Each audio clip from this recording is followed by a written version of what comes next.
What's up, YouTubes? Roaming Gulls here, back with another video. In this video, Lisa's picking up her RV from Camping World in Akron. Audio cut out, so I'm going to voice over this thing. Okay, so here he's actually talking about the electric awning. The switch is on the inside for the electric awning. Talking about the mold resistance of the fabric for the awning. And then when it's heavy winds, like over 15 miles an hour, he's telling her to make sure you bring that awning in. With any rain, you want to make sure you bring down this arm on these awnings just so the water doesn't pool on the top and you get some runoff. You don't want it to pool on the top of that awning. It'll rip it right off the side of your RV. Just make sure you have it straight before you put it in. That's what she said. Here, he's just pointing to the LED light. The switch is on the inside. You can use it open or closed. In here, he's talking about the small mini fridge and the capital grill / griddle right here in the outside storage bin. There are some USBs in there as well that I don't think he pointed out, but are actually in there. And then underneath, he's showing the LP gas line, the drop-down jacks. They're basically for stabilization and wanting to put something underneath them, like wood blocks. In Ohio, we get a lot of rain that softens the soil. This makes it so your RV jacks don't sink into the ground. Okay. This is an outside main tent. This is for pregnant women. And this is the reason why we have to do the voiceover, folks. Doing the edit here, I did want to point out, he didn't actually say this is for pregnant women, but the reasoning for the voiceover is because when we tried to even do closed caption for the video to try and pick out what he said, we couldn't pick up like any of the audio. So this is why we're doing the voiceover, not because he said weird things like this is for pregnant women. All right, back to it. 110 power outlets on the outside, and then he switched over to the water fill tank. That's the gravity fill, and then this is the hot water tank. It's on-demand hot water. There's a switch in there to turn it on. There's also one on the inside that you turn on and kind of control it. He's going to keep talking about this for a few minutes here. When you're at the campgrounds, you don't want it to run any more than 55 psi through the hot water tank. It'll blow out the lines. How do I know if it's over 55 psi? You got to use your power regulator switch. Which is located where? Your water regulator switch. Hold on, I messed that up. What kind of power do I put in my water supply at 55 psi? All the power. All the power. Water regulator switch. Water regulator. It's not a switch, really. It's a, I don't even know what it's gauge. Called. Yes, gauge. Water regulator gauge to make sure you're not going over the 55 psi. Up front here is the pass-through storage. It also comes with a jack wrench on the inside here for the jacks. And it'll also work if you don't have a power tongue jack up front. It'll also lower and raise the camper. But Lisa has one on hers. He's pointing that out now. It does have an LED light on the front of it. It will raise and lower the camper onto and off the truck. Talking about the 7-way pin here, this is what basically works the lights on your truck while you're towing down the road. Make sure everything is in sync with your blinkers, your brakes, all that good stuff. He just goes over that for a minute. And then he's talking about the propane tank. Comes with one propane tank on this one. It's a 30-pounder. Did not come with the cover, so we had to go to the camp store and buy a cover for Lisa so she can cover that up. And then also talking about the battery box here on the back. When you're buying one and you're doing your own deal, make sure you can work something like that into your deal. When they're like, this is the lowest we'll go, be like, great. And that includes the cover over my battery and propane tank, right? Yeah, this $35 holler. They can suck it up. It's $12 for them, if that. Then over on the other side is going to be the other side of that pass-through storage we showed you from. Okay, here he's talking about the seals on the slide and how you have to put treatment on them to keep them good and in working order. You don't want any water getting in there. And then he's going to jump into the slide topper This camper is actually prepped for its slide topper. It has the Solara things right on the front there to hook up. And then getting around back, he's actually showing the 30 amp service, the power cord, how it plugs in, and the cover for it. Then he's talking about the city water connection. If you have city hookup water for at your campsite, that's where you plug it in. Black water tank flush. You have your gray and black valves here, kind of where he was pointing at to empty your tanks. And then right here, we ask about the slinky. So he was telling her to actually get a bin for the slinky. I always put it in the bumper, and that's what I asked him for right here. And he said, yeah, you could put it in. And then I actually had Lisa buy a cover for it that is magnetized, and it has holes in it to keep little bugs out. I love putting my slinky in the bumper. And right there is your cable inlet. Most campgrounds don't have it, but if they do, there's where you plug it in. Oh, did you get a tire cover for your back? No, not yet.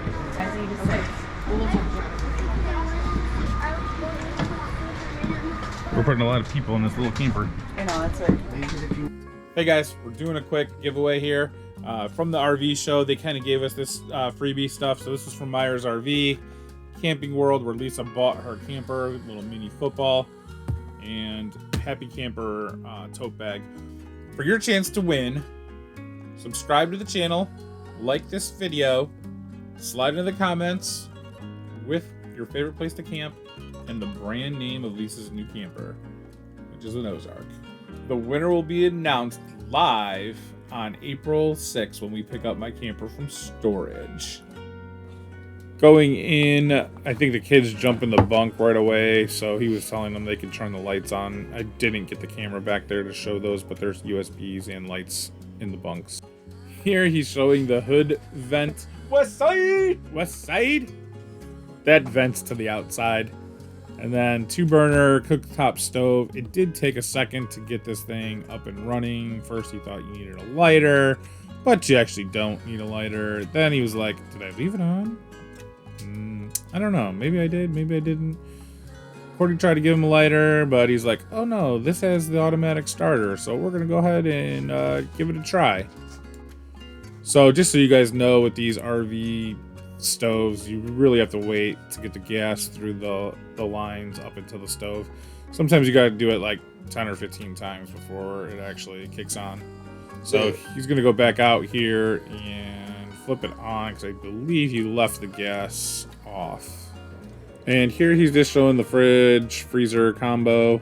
This works off the 12-volt battery, so that's huge. Bottom, he's gonna talk about the fuses, and he's gonna open up the panel, show Lisa where all her fuses are, and to know if they're bad. There's a light next to there if one of the fuses go bad.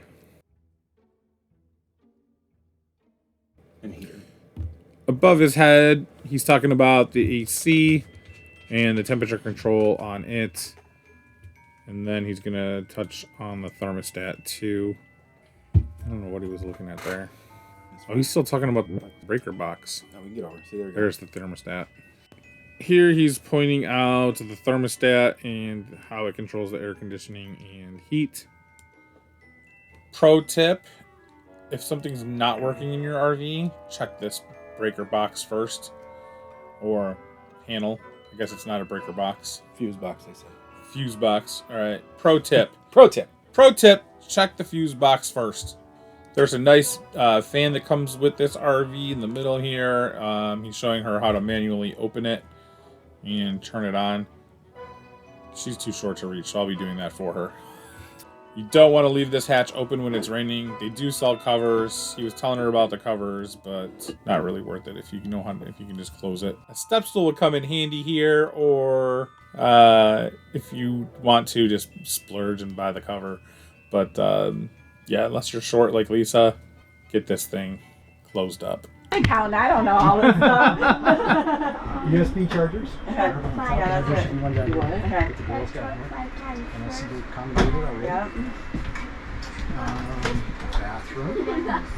All right, you guys, the door's open. Here's another one. Here's another one.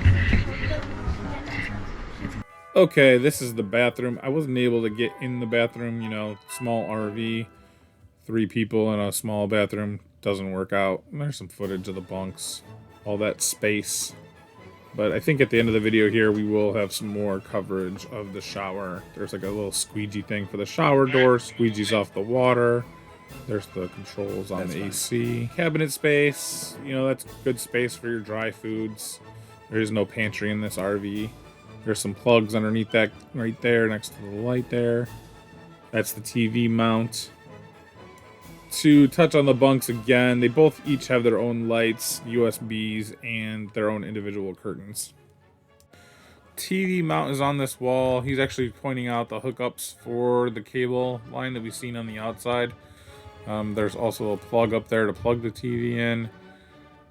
And I believe there may be a King Wi-Fi on this. This is your control panel. This is going to work your lights on the inside, your lights on the outside, your awning. It's also going to show your battery percentage. It's also going to show your status of your tanks, if you need to flush or not. Overhead storage, I was kind of showing that while he was talking about the panel.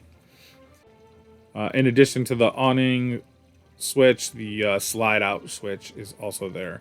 In this camper, you have to point it down to go out and up to go in. You'll have the jackknife sofa. Basically, the jackknife sofa comes down. You have some storage there under the bed. Josh, the RV nerd, likes to call this the bendy bed. This is where the magic does not happen all the time.